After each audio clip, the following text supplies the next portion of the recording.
Oi pessoal, tudo bem com vocês? Sejam bem-vindos de volta ao canal. Pessoal, tá tendo uma semana inteira de casos, eu não sei se vocês estão sabendo, mas se você ainda não viu os outros vídeos, vai estar aqui embaixo em um comentário fixado.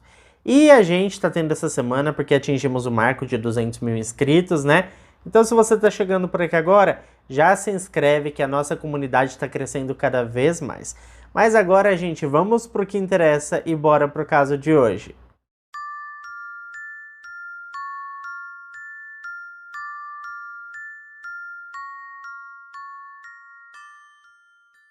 Edwin Arieta Arteaga nasceu no ano de 1979 em Lorica, que é uma cidade que pertence ao departamento de Córdoba, no Caribe colombiano.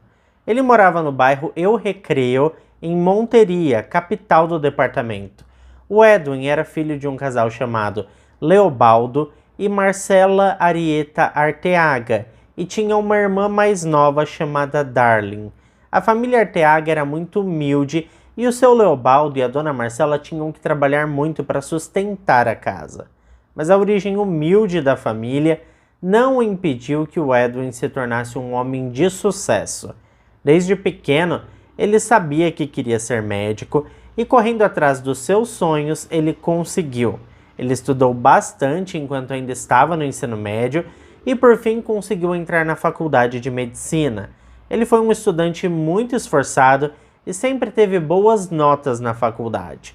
Logo depois de se formar, o homem saiu em busca de novas oportunidades e em pouco tempo ele acabou se mudando para Buenos Aires, que é a capital da Argentina. Ele se mudou para o país dos hermanos para fazer uma especialização em cirurgia plástica. Mais uma vez, o estudo foi um sucesso absoluto e assim que terminou a especialização, o Edwin retornou para a Colômbia. E foi lá que ele fez o seu nome. Ele se tornou membro da Sociedade Colombiana de Cirurgia Plástica, Estética e Reconstrutiva. Ele era tão bem avaliado e recomendado pelo público que em pouco tempo várias pessoas começaram a viajar de outros países com o destino à Colômbia apenas para operar com o Dr. Edwin. E por falar em viagem, ele adorava viajar e chegou a visitar inúmeros países. Essas viagens acabaram rendendo negócios também e por fim o Edwin chegou a realizar diversas cirurgias plásticas em países europeus e também em outros países da América Latina. Os hospitais que o homem mais atendia acabavam sendo no Chile, Argentina, Colômbia e Espanha. Segundo a irmã do homem, o lugar que ele mais gostava de estar era em Buenos Aires, na Argentina, onde quase sempre ele jogava polo com seus amigos, e dá para entender o gosto do Edwin por Buenos Aires, viu gente? Eu estive lá há menos de um ano e a cidade é assim linda e tem um clima muito agradável. Eu que odeio o calor, gostei muito de lá porque é bem fresquinho. Bom, como já é de se imaginar, a situação financeira do homem era muito estável e ele ajudava financeiramente tanto a sua irmã quanto os seus pais. Já sobre a vida amorosa do Edwin, ela era totalmente privada. Os mais próximos sabiam que ele tinha um romance com um espanhol chamado Daniel Sancho, mas nunca tinham visto os dois juntos e não sabiam também muitas informações sobre esse suposto relacionamento. E já que chegamos nele, vamos falar agora um pouquinho sobre o Daniel Sancho. Daniel Jerônimo Sancho Bronchalo nasceu no dia 11 de junho de 1994 em Madrid, filho de uma mulher chamada Silvia Branchalo e um homem chamado Rodolfo Sancho. Os pais do homem são atores renomados na Espanha e inclusive o Rodolfo, pai do Daniel, fez um filme recentemente, eu acho que em 2020, se eu não me engano, para Netflix, chamado Vozes, que aliás, para quem gosta de suspense e terror assim como eu, é um filme muito bom, e coincidência ou não, o personagem do Rodolfo no filme se chama Daniel, ou seja, o nome do seu filho. Bom, gente, o filme é muito bom, eu recomendo, assistam. Mas assim, só para quem gosta de suspense e terror, tá? Porque é bem nessa pegada. Bom, o relacionamento do Daniel com o seu pai era muito bom, os dois sempre viajavam juntos, e o seu pai sempre incentivou o filho a correr atrás dos seus sonhos. Ele, inclusive, reconhecia o talento culinário do Daniel. e chegou a dizer em entrevistas que desde os 10 anos de idade o filho já desenvolvia as suas próprias receitas e que eram muito boas na verdade, tá? Mas enfim, como já deu pra gente perceber, o Daniel veio de uma boa família e inclusive herdou ali um pouco da fama do pai. Tanto é verdade que o homem abriu um canal no YouTube onde ensinava suas receitas preferidas. Muy buenas disfrutones, ¿cómo estáis? ¿Con ganas de cocinar? Tenemos un recetón hoy, ¿vale? Que vamos a hacer aquí en el cavado. Tenemos panceta o pork belly, como la queráis llamar, y tuétano, para luego hacer unos tacos espectaculares con el pork belly. La tengo ya cociendo y como tengo otra, os voy a enseñar todo el proceso. Es muy importante para que la piel se acabe quedando crujiente de verdad, que le hagamos millones de incisiones, pero millones. O sea, no te puedes cansar de hacerle agujeritos a la piel. E por falar em receitas, eu esqueci de dizer, mas o Daniel também era um prestigiado chefe de cozinha. Ele trabalhava em um restaurante e uma hamburgueria em Madrid, mas o seu sonho era ter o seu próprio estabelecimento e futuramente franqueá-lo. Ele tinha até um plano de negócios para criar uma rede de restaurantes de sucesso que levaria o seu nome. Só faltava mesmo ali a bufunfa para abrir o negócio, tá? E ele vivia sempre atrás de sócios investidores. Outra atividade que o homem gostava bastante era o esporte. Desde pequeno ele sempre gostou muito de surfar, andar de skate e jogar tênis. O Daniel também era um aventureiro nato e adorava fazer trilhas e conhecer novos países. Um dos seus destinos preferidos era a Tailândia, onde sempre que podia passava suas férias e até mesmo comemorava datas especiais. Sua vida amorosa também não era muito exposta, mas o que se sabe é que ele tinha uma noiva, com quem já estava junto há pelo menos 5 anos. E desta forma, a relação que ele mantinha com o Edwin era totalmente secreta e nem seus amigos mais próximos sabiam sobre este relacionamento. Eles pensavam que ele tinha ali a noiva dele e pronto. Ninguém sabia que ele tinha um relacionamento com esse cirurgião. Pelo que eu entendi, os dois se conheceram na Tailândia e inicialmente o Edwin demonstrou grande interesse em investir financeiramente nas ideias de negócios do Daniel. Segundo alguns portais noticiaram, isso era somente um pretexto, porque na verdade o Edwin estava interessado mesmo era no Daniel e não nas suas ideias empresariais. E quando o homem percebeu isso, ele acabou se aproveitando ali do interesse que o Edwin tinha nele, né, para tentar tirar a grana do investimento para abrir o restaurante. Inclusive, quando o Daniel mencionava sobre o Edwin para os seus amigos e também para sua namorada, ele dizia que o homem era apenas um investidor que estava interessado em abrir um restaurante para ele trabalhar. No entanto, mais tarde a investigação conseguiu comprovar que na verdade os dois mantinham sim um relacionamento amoroso e muito mais do que isso, o Edwin havia emitido um cartão de crédito adicional de sua conta corrente para o Daniel, com um limite mensal de gastos de 25 mil euros, o que seria algo em torno de 140 mil reais.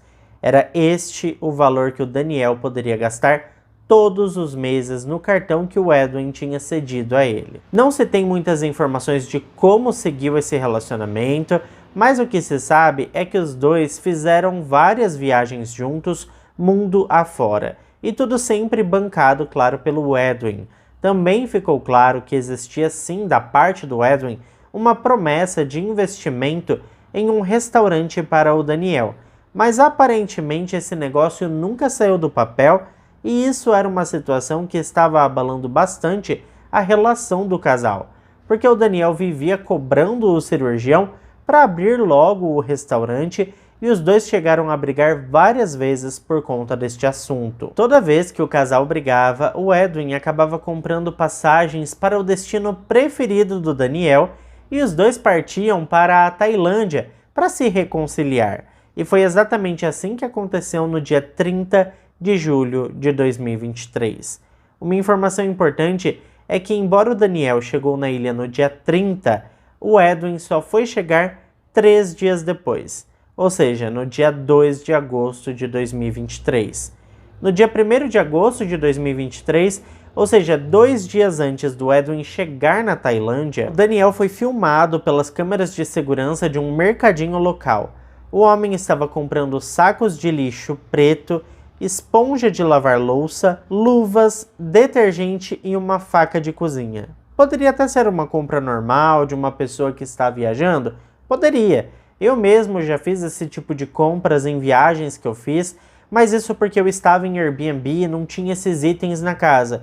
Agora, no caso do Daniel, ele estava ficando em um hotel e com certeza não precisaria destes itens, a não ser que ele estivesse planejando um assassinato. Quando o Edwin chegou na Tailândia no dia 2 de agosto, o Daniel buscou o homem no aeroporto e câmeras de segurança registraram um momento em que os dois foram para a praia juntos e depois voltaram para o hotel que estavam hospedados, chamado Haad Sala de Vila. As câmeras registraram um momento em que o homem entrou no hotel, mas nunca registraram a sua saída. Após algumas horas sem notícias do irmão, a Darlene entrou em contato com o Daniel e perguntou sobre o Edwin. Afinal, ele não costumava ficar muito tempo sem responder às suas mensagens. O Daniel disse para ela ficar tranquila, pois o Edwin tinha ido para uma festa e com certeza deveria ter bebido demais e pegado num sono. A Darlene pediu então para que o Daniel fosse até a delegacia e denunciasse o desaparecimento do seu irmão, pois ela estava muito preocupada. O Daniel acatou o pedido da mulher e foi até a delegacia mais próxima para registrar a queixa do desaparecimento. Alguns dias depois do misterioso desaparecimento do médico cirurgião, um rapaz que coletava latinhas em uma praia local encontrou um saco preto boiando na beira da praia com restos mortais de um homem. A polícia foi acionada e naquele mesmo dia, um outro catador de latinhas denunciou às autoridades que tinha encontrado em um aterro sanitário outras partes de um corpo humano. Após algumas análises, ficou comprovado que se tratavam de restos mortais de uma mesma pessoa. E essa pessoa era Edwin Arieta Arteaga. Assim que identificaram o corpo, as investigações tiveram início e o principal suspeito do caso era justamente a pessoa que denunciou o desaparecimento do cirurgião. O Daniel se tornou suspeito número 1 porque no momento em que prestou queixa sobre o desaparecimento do Edwin, o investigador que colheu o seu depoimento percebeu que o homem tinha um machucado no rosto e achou aquilo um pouco suspeito. Ele então foi buscar imagens de câmeras de segurança para tentar ali traçar o trajeto que o Edwin tinha feito antes de morrer e acabou se deparando com as imagens das câmeras de segurança do mercadinho onde o Daniel comprou aqueles itens bastante suspeitos que eu contei para vocês no começo do vídeo. As autoridades então foram até o quarto onde o casal estava hospedado e, embora estivesse tudo muito limpo, eles encontraram no ralo do banheiro vestígios de sangue, gordura corporal e cabelos humanos. Com base no andamento da investigação, no dia 5 de agosto de 2023, Daniel foi levado para interrogatório. E para a surpresa de todos, ele confessou o crime.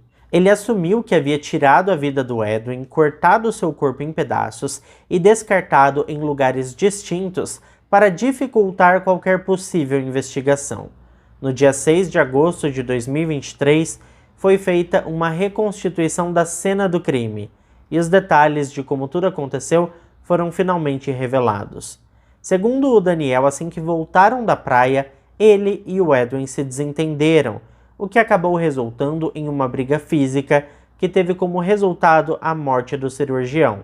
Depois disso, o Daniel cortou o corpo do homem em várias partes e saiu para descartar os restos mortais do Edwin no mar. Só que isso não aconteceu de uma vez, porque segundo o depoimento do homem, ele estava muito cansado. Então ele saía para jogar fora alguns pedaços, depois voltava para o hotel, tirava um cochilo e em seguida continuava com o trabalho. A reconstituição do crime comprovou que o Daniel levou um dia inteiro para se livrar de todo o corpo do Edwin. E, inclusive, eles não conseguiram encontrar todos os pedaços do homem, o que seria assim crucial para conseguir comprovar exatamente qual foi a causa do óbito. Especula-se que o Edwin tenha morrido em decorrência de uma pancada na cabeça por conta do depoimento do Daniel. Mas a polícia acredita que, na verdade, a causa do óbito tenha sido outra, como um golpe de faca, por exemplo. E essa informação é importante, pois ajudaria a perícia a entender melhor se realmente houve uma briga entre os dois ou se o assassinato foi premeditado, que é a teoria que eles acreditam ser a correta. Mas o corpo ajudaria a provar esse ponto de vista de uma vez por todas. Até o momento foi recuperado a cabeça, o órgão genital, 2 pernas e um braço. Como já é de se imaginar, o desenrolar dessa história abalou toda a população dos 3 países envolvidos. E eu digo 3 países porque o crime aconteceu na Tailândia, o assassino, confesso, era um cidadão espanhol, filho de um dos atores mais aclamados do país, e a vítima era um cidadão colombiano renomado no meio da cirurgia plástica. Então os noticiários desses 3 países estavam fritando e noticiando cada detalhe desse caso, basicamente assim, 24 horas por dia. Um outro detalhe importante é que foi encontrado no quarto onde o casal estava hospedado cerca de $80 mil em dinheiro. Embora ninguém saiba qual era o destino dessa quantia, a irmã do Edwin disse que depois da viagem ele iria para um outro lugar comprar equipamentos médicos, e ela acreditava que o dinheiro era justamente para isso, mas tem quem diga que esse dinheiro era justamente para pagar ali o restaurante que o Daniel queria abrir. Embora o Daniel tenha tentado explicar que tirou a vida do cirurgião em um momento de fúria por conta da briga que eles tiveram, a polícia descartou totalmente essa possibilidade e acusou o homem por homicídio premeditado, tendo em vista que ele comprou a arma do crime e também os sacos que usou para descartar o corpo da vítima alguns dias antes do Edwin chegar no país. Uma acusação dessa magnitude em um país como a Tailândia é muito grave, porque no país ainda existe a pena de morte. Sabendo que seu filho corria o risco de ser sentenciado à pena capital, o Rodolfo Sancho contratou os melhores advogados da Espanha e partiu com eles para o país asiático para fazer a defesa do filho. Depois disso, surgiram muitas especulações e houve até uma declaração polêmica do Daniel. Ele disse que nunca teve nenhum tipo de relação com o Edwin, mas que nesse dia o homem forçou ele a ter relações sexuais. Aparentemente, a estratégia da defesa vai pender para este lado do abuso íntimo. A promotora do caso acredita que o Daniel tinha relações com o Edwin apenas pelo dinheiro e insistia que o homem abrisse logo o restaurante para que pudesse finalmente pôr um fim nestes encontros que eram baseados no interesse por parte do Daniel. De qualquer forma, o Daniel segue preso enquanto aguarda o julgamento e a chance dele sair da prisão é 0. A irmã do Edwin, a Darlene, deu uma entrevista emocionada a um programa de TV colombiano. A sua vontade é que o Daniel seja julgado na Tailândia e seja condenado à pena capital. Ela disse que seu irmão morreu aos 44 anos de idade, deixando para trás os seus pais com idade avançada, e que isso foi um baque muito forte para a família, principalmente pela forma que aconteceu. Queremos y pedimos con el corazón en la mano el apoyo del Estado colombiano. Necesitamos quien nos garantice los derechos de mi hermano, que se haga justicia, porque el crimen de mi hermano no puede quedar impune. Yo no sé el cuerpo de mi hermano dónde está, qué están haciendo con él, cuáles son las pruebas que se está haciendo. No tengo ningún tipo de conocimiento de eso. No solamente acabaron con la vida de mi hermano, acabaron con mi familia, porque yo tengo unos papás de 76 años. Es más, yo pensaba en estos días, yo los veo ellos tan acabados, que Dios no lo quiera, pero a mis papás esto que ha sucedido les puede causar hasta la muerte. Éramos súper unidos. Edwin, todo me lo contaba. Mas é claro que ainda tem muita água para rolar por debaixo dessa ponte e com certeza haverá uma disputa internacional assim gigantesca neste caso. Até porque a Espanha já solicitou a extradição do homem para evitar que ele seja julgado na Tailândia e corra o risco de ser sentenciado à morte. Eu sei que se essa extradição não acontecer, de duas, uma. Ou o Daniel vai ser condenado à prisão perpétua ou à pena capital. E é lógico que assim que sair a condenação, eu volto com mais informações para vocês sobre esse caso, mas eu também quero saber a opinião de vocês. Vocês acham que ele estava com o Edwin só por interesse? Vocês acham que ele premeditou a morte do homem? Ou vocês acreditam na versão dele de que houve ali uma briga, um desentendimento que acabou saindo do controle e deu no que deu? Olha, de verdade, eu tenho tantas perguntas que ainda não foram respondidas e que com certeza a gente só vai saber quando o julgamento terminar, né? Agora, será que esse julgamento vai acontecer na Tailândia ou vai acontecer na Espanha? Eu sei que o governo espanhol é um governo poderoso, né? E se eles estão pedindo a extradição do Daniel e o pai dele também é um ator famoso, pode ser que isso acabe acontecendo, né? Eu sei que esse caso ainda tem muitas perguntas sem respostas e logo eu atualizo vocês sobre o andar aí da carruagem. E para quem ficou até aqui comigo, não esquece de deixar o seu like, que ajuda muito na divulgação aqui do canal. Eu fico por aqui, um beijo para todos vocês e até o próximo vídeo.